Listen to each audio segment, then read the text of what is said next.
What's going on, guys? It's Coach Gaglione here. This is another edition of the Powerlifting for the People podcast. I'm your host, Coach Gaglione. We got an interview today with one of our members, Lisa. How you doing? Hi there. So, Doing great. Excellent. So I just wanted to, we're going to hear about your kind of progress and your story a little bit, but I just want to rewind a little bit and just, tell us a little bit about just, kind of like what you do, who you are, and, just how you kind of first got into lifting. Actually, how I got into lifting is a very funny story. I never worked out a day in my life until I was 37. I won a tricky tray basket for 10 training sessions. And the coach was like, "What do you want to do?" Because it was like a new gym we were members of. And I'm like, "I don't know." He's like, "You look like you could deadlift. Why don't I teach you how to deadlift?" So that's how I got into it. And slowly but surely, he says he still remembers me whining and crying over 135 pounds. And that I would never get there. So, so I started all the way at the beginning, and certainly 37. If you can start before then, that's great. If you can't, you can still get there. And so then when I turned 40, I decided I would compete because that seemed like a good next step. And then I was very taken back when I saw that like, "Oh, you have to look up your age class," and I was like, "Masters? That sounds really old." And I was like, "Well, whatever, it is what it is." And so then for the next several years, I competed, sometimes more frequently, less frequently. I was kind of training myself, which I don't super highly recommend. Been much better since I found you. And then I stopped, during COVID, a little before COVID. I kind of, I didn't have the people to train with me or work out with me. So then I, I was lifting, but lifting light and just kind of, putzing around. And I kind of wanted to get back to it on my to-do list. And then during the pandemic, when no one was going anywhere and I have an awesome gym set up, I was like, let me find an online coach. Sure. So there's like a lot of kind of gaps in between. So I just want to kind of fill in some gaps. So maybe you just tell people a little bit, I guess kind of what were you doing, I guess in maybe your first couple of competitions, and tell us about I guess, what you have been able to, I guess, kind of achieve since then in terms of some like your numbers and some of your production. And then we can kind of get into specifics, talking because obviously there was a little bit of a, you had some injuries, you had some kind of tweaks, you had to stop. So, but what have you been able, I guess, to kind of, I guess, achieve up until this point? Well, I started with WNPF, and they actually probably 6 years ago, basically decided to restarted, stop, restart everything. So basically what that means is that every single record on the books is retired, that even if someone were to beat it, that's still on the record. So my husband takes great joy to know that my 135-pound squat is forever a record. So that was, at that point, I think my max had been 125. And so I got 135 my first meet, and that was very, very exciting. I hit 105, I think, on my bench, and I failed 125 twice. My husband says he wanted me to practice failing, so I knew that failing was okay. He's a great lesson learner on his own, whatever he wants to do, as you know. And my deadlift, because I learned to deadlift before I did anything else. So the reason I actually had decided to do this competition was I had hit 300 at the gym, and that I wanted to hit 300 on a platform because I wanted to join Strong First. At that point, was having a powerlifting team that was going to compete at IPA. And I knew that my mentor, Ellen Stein, was going to be on the team, and a few other people that I knew. And I was like, that was like a good goal of mine. And so I hit that 300. That was really why I was there that day. It took me, just so everybody knows, to get from 295 to 300 took about 7 months. Yeah. So it was it's definitely you make great gains early on, then you just have to learn to, the stick with itness So part of it. yeah, so like I think that's a really good kind of take home message, because there is going to be a point where it does, progress is going to slow. But getting to that next like milestone, Mhm. how did that like make you feel, and like in terms of It was when I hit 300, I like cried. I was like so happy. I was like, I didn't think it would ever happen. Um, and then of course I was amazed that like, because I had worked so hard, and I think, part of it was probably a slight mental block and all of that. Like, I remember it taking like 7 months to get from 295 to 305, but I have no recollection of getting to 300. I have no recollection of getting from 300 to 315. I know I was at 315 for a very long time, but like the 300 to 315 kind of happened quickly. that next that next step. Yeah. So I think Yep. that like that's a good like kind of quick lesson too for people, because I think sometimes we can get like a little bit frustrated, and also I think sometimes when you're at a point where you've been doing this a long time, and we'll kind of get into, because obviously like you're kind of and also like as you go from 30, 40, 50, 60, Uh-huh. I do think that it's good to also like just kind of be reasonable and say like, okay, well, these are like my PRs in my 40s, these are my personal records in my 50s. Yep. And my like with myself, like obviously like I've lost a lot of weight, so like Yeah. I think it's important to like, if you have a big body composition change, also same thing with age or body composition, like, okay, well, these are like my records in Yeah. this weight class, these are my records in this age group. And I think that's a more like reasonable kind of approach, because there is a point Yes. where like kind of, and it's there might be like a point where like it's a win just to like maintain a certain like level. So like you've been like maintaining a 300 plus deadlift for quite some time now, and I think that's also like an achievement, and should be. And not to say that you want to like always like have like, I guess a less it's always good to like shoot for the moon, and Right. have these goals to aspire to, but also be proud of like those other achievements as well. I think Absolutely. that's important. So obviously like that was a big step, and then like obviously I think I had a number of injuries along the way. yeah. Not from, I would like to also very specifically mention, not from powerlifting, from life. Yeah, and oftentimes, so like I think it's important, no matter like what athletic endeavors or like things, pursuits that we have. Like I have a lot of injuries that I've dealt with from wrestling, from football and stuff, and but those are things that like kind of stay with you, and you just have to kind Yeah. of manage them. So obviously, so you had a little bit of a layover.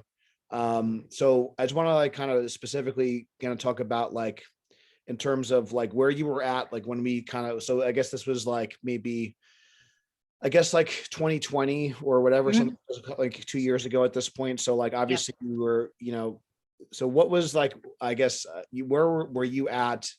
I guess when before like we started like the online coaching, and then take us through like the process of like what you've been able to kind of achieve since then. Like where were you starting out? What kind of issues were you dealing with? And then Yep. how does your training and like your I guess achievements look like now? Well, I would definitely say, even if no matter where you're starting, like you don't think, like a lot of times people ask, like, well, what weight do I need to lift to like go on a platform? What weight do I need to have a coach?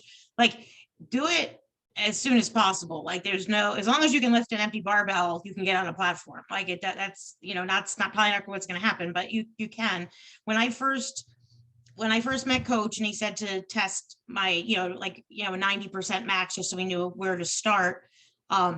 That is the day I realized that I couldn't get under my barbell for a squat, because my shoulder mobility did Awesome. not let me get under, because I had not squatted in a year. So it wasn't life limiting, but it was squat limiting. And I remember thinking like, oh God. And I remember messaging you and saying, okay, so I guess we'll start with deadlift for a few months while I go to physical therapy for 3 months. And so we started off with a deadlift, and it was just, even if whether you're starting out from scratch or you're starting out with experience, like my form was always good. And I was always told, yeah, that's right. That's right. But little things like you pointing out, like that I was overextending at the top and stuff, like that helps so much, just make like little improvements in just what I was able to accomplish. Um, I think when we had met, I had done other numbers, but as far as like recently, I want to say I probably hadn't done really over 135, maybe 125, even on the bench, in a very long time. Like I had, but not in a very long time. for squat, I probably hadn't done over like 225 again in the last like 2 years. Like I had done more weight 5 years prior, but I hadn't even been under a barbell, let alone like moved any amount of weight. Like I remember messaging you saying, oh, I was able to get 250 today, like in those first few months on the squat. And I was like, for one, and then I was done, but I was super excited because I was like, oh, I can get back to this, you know? So, you know, we were dealing with all of those different, a shoulder injury can be very limiting in powerlifting. So it's great to be able to still work around that and still have goals. Yes. Well, I guess what were some things, I guess, that you found helpful, I guess, during that period where like you maybe weren't sure, like, okay, like, am I going to be able to do this? Or like, am I going to be able to, like, what, I guess, was there any like thing that was there, I guess, a point in time where you felt like, okay, like I could see like things are really progressing now and I could see like where this is going. I'm starting to kind of hit my stride again. Like, can you like remember a point in time or like maybe a workout where you felt like things were kind of really clicking for you again? Oh, absolutely. Because, and I appreciate it. You were pushing me late last year, like, I think it's time to get back on the platform. I was like, let's slow down. Because I was still like, my shoulder was feeling good, but I still wasn't doing numbers anywhere near I had done before. And I was like, yeah, but it's a new age. And so I knew in April I would turn into the 50 class. So again, like you were saying before about not setting, you know, there's a whole new, like what I can do in my 40s. Okay, well, what can I do in my 50s? But I still had like, you know, I wanted to make sure that I could actually not hit the numbers I used to, but like hit something that was, you know, made me happy. Yeah. And so I think it was probably in like December when I don't remember the specific workout or whatever, but we made good progress and we were testing at the end and I was like, okay, I'm ready. Like, I don't know what numbers I'm going to be able to hit, but I feel like I'm competent, have reclaimed my confidence and competence to be able to get back on the platform. And I knew, we were going to plan it for like, mid 2022. So I knew we had plenty of time and there wasn't this like rush. Yeah. So I think definitely like I think having like a little bit of positive kind of pressure, like where there's some sort of date leering, can be kind of a good thing to kind of get your butt in gear. And I think that's Yes. where like the competitions can be helpful because then it kind of forces you to kind of peak at a certain time. And whether you hit your goal or not, I think, not to say it's irrelevant, but I think it just gives you like, you tend to like, I always say like, we used to, it's funny because so my first meet was actually also in the WNPF in 2006. And we used to actually we would mail the check-in. Now everything is done online, but we would always say like when you kind of send the check-in, now you're like real serious. So I do think that that's something where like now you have this thing to look forward to, and you're just a little bit more present. You just put a little bit more effort into like your workouts, I think. So I think just knowing that was kind of on the horizon. Absolutely. So going into the meet, I thought you did really well with everything. It was like almost a perfect day.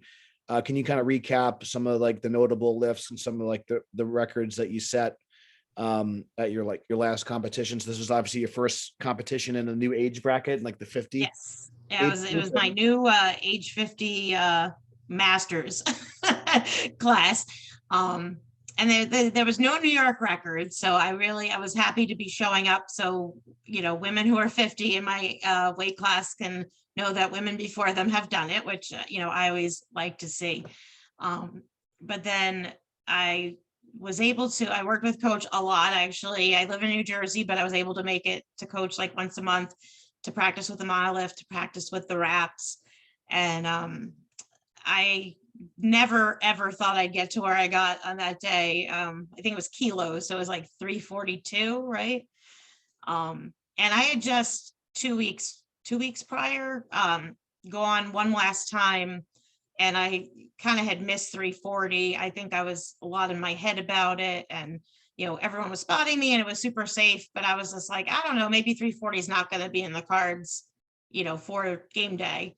And so when I hit it, like, of course it felt very heavy. And of course, watching it back, it looked fine, So that was a record for everything, for New York, for world, blah, blah, blah, for all of that. And then for my bench, it was actually amazing because we discussed this, but of course I didn't know what weights I was lifting, because that was something I didn't know until that day, that you don't tell us, which was very helpful. But in the moment, my head was very scrambled. And a few of the other ladies were like, "Oh, is this your first meet with Coach?" I'm like, "Yep." And so it's funny because my second bench, I didn't almost miss it, but it was very slow. It was wobbly. I never lost momentum or put my butt up or anything, but it was definitely highly questionable. And it wasn't until later that I found out it was like my superstition number of 165-ish that I never have ever made on the platform before. In fact, I've always skipped over it. It doesn't even exist as a number. Like, I don't care if 160 to 170 is not an intelligent jump. 165 is not happening. I failed that when I was at a point in my, lifting career when I was at 160. I went for almost a year missing 165 when I would get to that point. And finally, one day, somebody was like, "Well, why don't you just try 170?" Like, it was, well, training. And I was like, "Well, that seems crazy, but let's try it." And it was like, whoop. I was like, "Okay, 165 is done." Done. So, but it was okay. And so you kind of like, you had numbers in mind, but you were like, a little bit more for the third, a little bit more. I was like, "Yeah, let's do it." We got the spotters. The worst thing that happens is someone has to take it from me. No big deal. And then I was able to hit 172, which I think was exciting for all of us. Yeah, that was like a nice, like, wasn't really expecting that, but sometimes, stars align. And so that was great, especially with like the shoulder coming back from just the issues with the shoulder. And so I thought that was like kind of most improved, like getting over like that 170 mark. And then we kind of, we went like a little bit aggressive on the last deadlift, but still were able to get it very clean. Like it was a little over 350 for your last attempt. And I know recently in training, you just hit like a 370, which also was like a really long time since you've been able to kind of touch. Over 5 years since I've lifted 370. Yeah. So that's excellent. So that's really cool. So I guess like, how are you like, I guess feeling now? And I guess, now that you've kind of gone through the process, you've done a meet and, like, how are you like feeling about, I guess your kind of future in terms of like, what's kind of going through your head, like right now for people to like, because some people that maybe have not gone through like a training cycle or done a meet, they may not like understand maybe the ups and downs of mentally kind of what you're going through and some of the, so what's like, I guess, tell us a little bit about like, what that meet like kind of meant to you. And then I guess, what's your kind of thoughts on like kind of moving forward with. Yeah, no, it felt very good to be back up there. I mean, you and the team and all the people. I mean, anyone that's what I did before I ever did a powerlifting meet is I went to a powerlifting meet that I didn't know anybody. And I couldn't believe how exciting it was. Like, even though I knew not a single soul, you know what I mean? Like, it was just like the adrenaline. And so no matter what your position is, it's like you're still like in, it's like still like super exciting. And everyone's just cheering for everybody. Like, that's one thing I love about the sport of powerlifting, is that everyone's cheering. Everyone wants everyone to succeed. It's not like other sports where you hope the other guy doesn't do whatever his or her goal is. Like, you're setting out to do something and everybody wants you to get there, and everyone is just like so super supportive. And I felt very safe because the spotters at these meets are always like, I've never had an experience between RPS and WMPF. I've always had the most amazing spotters. I've always felt super safe no matter what the weight is.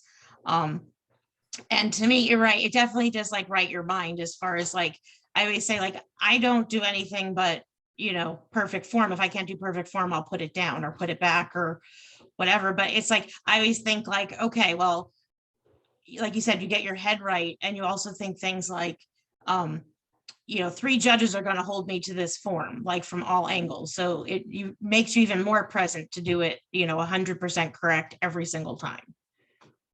Cool. Well, yeah, it was awesome to see you perform, and I'm excited to kind of see what you could do like in the future. If maybe someone like in your shoes is starting out for the first time, maybe they're a little bit older, maybe they haven't, maybe they weren't an athlete, maybe they have like literally no experience, but maybe they're, just like I said, later in life, but they kind of want to give this a shot. What advice would you either, give to yourself or somebody like kind of in your situation who's maybe potentially wants to kind of give powerlifting a try? I would say honestly, it's just so empowering, and unlike other things, as you know, you progress and you feel like you can't keep to a standard or whatever that activity is. Like powerlifting is, as long as your form is correct, it doesn't matter. Like if everyone's working to 80% that day, it doesn't matter the person next to you is doing, 100 pounds more, 100 pounds less. Like everyone's working to the same percentage of difficulty, so everyone's having like a similar experience that way. And I feel like it's your own journey. Like you can, and it's like, are you able to either, beat yourself from last week or keep up with yourself from last week or 5 years ago or 10 years ago? And I think the nice thing about it is a lot of times people are like, why, I want to be fit, but I don't know what to do. Powerlifting is definitely something you can do with other people, but you can also do it yourself. Especially with online coaching that we have such great apps and stuff that we can set up the right, and we figure out the first 2 weeks of coaching, the right angle of the camera.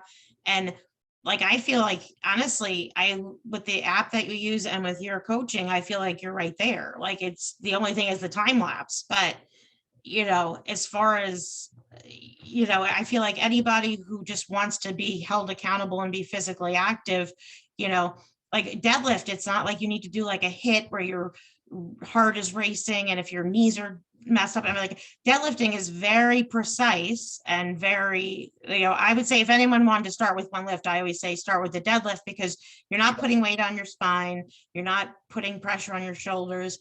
And deadlift, I think, gets you excited to try the other two if your body can do that. But I feel like, and there people can do a deadlift only meet. They can do deadlift only, even if it's, a full power meet. And I feel like it gets you out there, it gets you active, it gets you like the energy. And I just feel like even doing 5 pounds more than you did 6 months ago, it's such a great accomplishment, and it's your accomplishment. It's nobody else's. That's what I would say. Yeah, I think that like with the barbell, it's really cool because it's very like tangible. Like, like it's very clear that you made progress. You put 5 more pounds, did 1 more rep.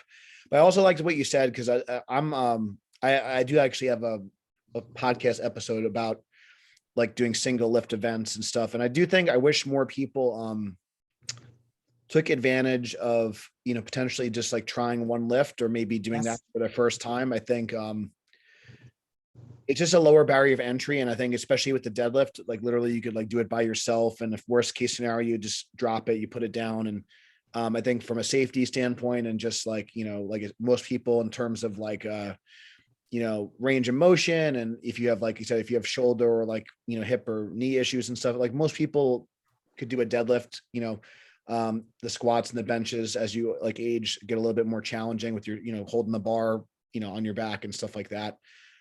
So I think that's a great like point. One more question for you. Sure. And we mentioned, so I want you to kind of just talk about a little bit like your experience with the remote coaching and what are some of the things that maybe you found helpful? Like what are some things that you really felt, if there's anything in terms of, it could be the program, it could be like, it could be the app, whatever kind of comes to mind. Like what have you found like benefit in terms of like the remote? I honestly feel like, I feel like all of it, honestly, the fact that you lay out the path, like we have the entire program in front of you. So you can I have a binder and I keep track of everything. And it gives you a solid plan. It also gives you a solid plan. Like, oh, I have to do this thing next week. Oh, but I also have this lift next week. And you kind of plan it. Like, even though you do like a 3-day thing, I always tell you, I do it. I'm not young and I do it over 6 days, but I break it down and I want you to, so I think I'd love you to like highlight that a little bit more. So like even so, because basically what is something that I think sometimes people will ask me like, oh, do you like train with this program or this style? And like, I usually build the program like really based on the person. I have a lot of knowledge. Like we do like kind of, cause if you see some of how I train, people like, oh, is that like West Side? Is that, but like what you do is just because I train a certain way doesn't mean that you're going to train in that style. So I think like especially with older, members, the recovery becomes a big concern and something to consider. So, you're not going to be doing as much frequency and volume, but like you might have a 3-day program, but you kind of, sometimes you split it up, like it depending on your, so you could maybe talk about that a little bit and like, I almost always split up. Like I have I have all the days written down, how you have it prescribed, just as like how my laundry list kind of looks. But as far as like, I'll be like, okay, do I want to bench today? Don't like, so I might do, as long as I'm never gonna pick like 2 heavy days You know, and put spread it them out. together. But I might pick, okay, maybe on the schedule is heavy deadlift, but light squat, but I really just am not feeling squat today, but my friends who can bench with me are coming over. So we'll do my heavy deadlift, but then I'll do Spotto, like, a different kind of lighter bench Like a kind second. of thing. Yeah. And so to me, it's like, and the accessory stuff, I just always fit in between everything else, depending on what other things I'm doing. Some days, when I do Pilates and I don't have time to do like the big lifts, I'll do like a handful of the accessories that we have set up. So it's nice because I have like the list of all my goals for the week, but like how I do it is, whatever works best for me. And it's been working because I've, been progressing. And so I have all of like your guide map, but I still break it down to make it my own as far as like what I'm going to do that day. Maybe I'm going to do a few less reps but like we use that as like a guide.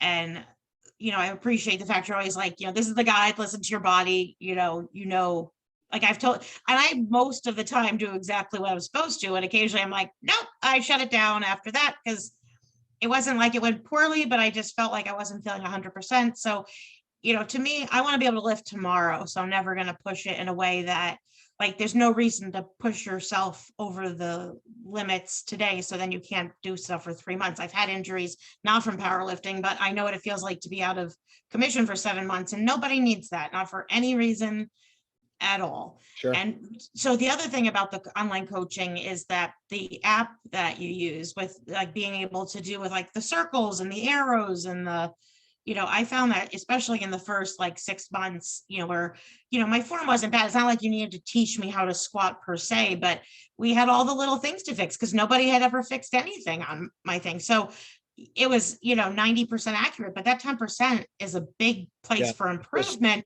Small for tweaks. safety and for progress. So for me, just you having like the arrow, like, go this direction with bench instead of this direction with bench. And, it was just so helpful because I totally, you explained it either in a written or voice message, and then the visual of the, circles and the arrows.